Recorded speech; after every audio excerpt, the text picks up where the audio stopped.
Hello mga ka-simple, magandang araw. So, dadaan na po kami ng anak ko sa wall niyo, ayan. So, yung time na yan is pupunta po kaming Parañaque. Medyo matagal-tagal na 'tong video na 'to, kaso nakalimutan ko inaamag na pala.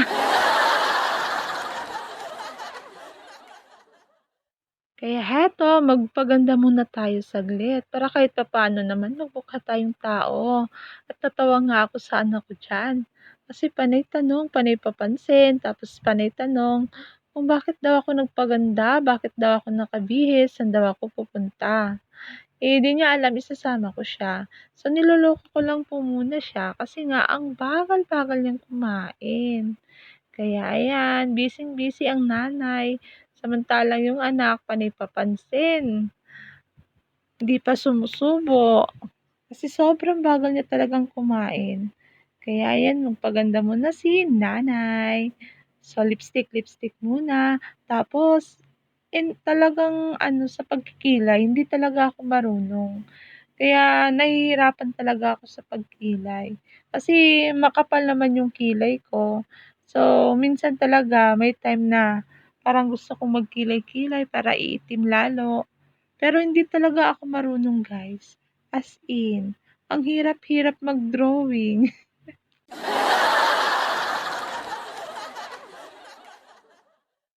Ako din kasi yung tipo ng babae na kahit walang pintura sa mukha makakalabas ng bahay. Ayoko kasi ng kasi 'di ba?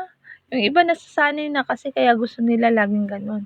Eh, ako talaga napakatamad kong mag-ayos ng mukha ko. Kasi sira na, eh, paano ko pa aayusin?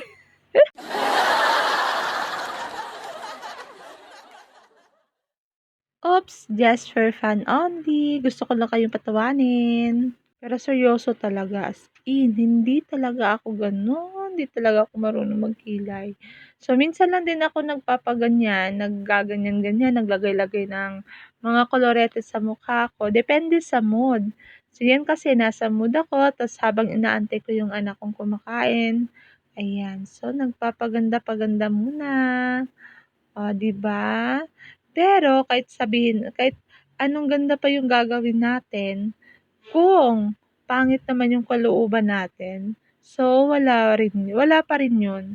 Wala pa rin yung pamana sa pagiging mabuting tao or sa pagpapakita natin ng mabuting ugali sa ating kapwa. Ayan, so magpapastora muna ako. At heto na nga yung anak ko, nakabihis na kaya happy na siya. Ah, 'di ba? So, sumakay na din kaming LRT para papunta dun sa Baclaran. Oh, 'di ba? Nag-enjoy si Colette. Ah, nakailang sakay na rin siya pero gustong-gusto niya talaga yung panay sabi niya nasasakay siya ng train. Kaya 'yan. So, picture time muna. Hindi ko na nakunan yung ibang ganap nung nasa labas na kami kasi nga, ah, mahirap na, nasa daan kami. Baka makaabala pa kami sa mga makakasabayan namin na dumadaan o nagbibiyahe. Kaya ayan, so picture time ng magnanay. Ah, 'di ba nakapusing-pusing. Pero ilang minuto lang naman. Pag-uwi niyan, sus naku parang galing sa giyera.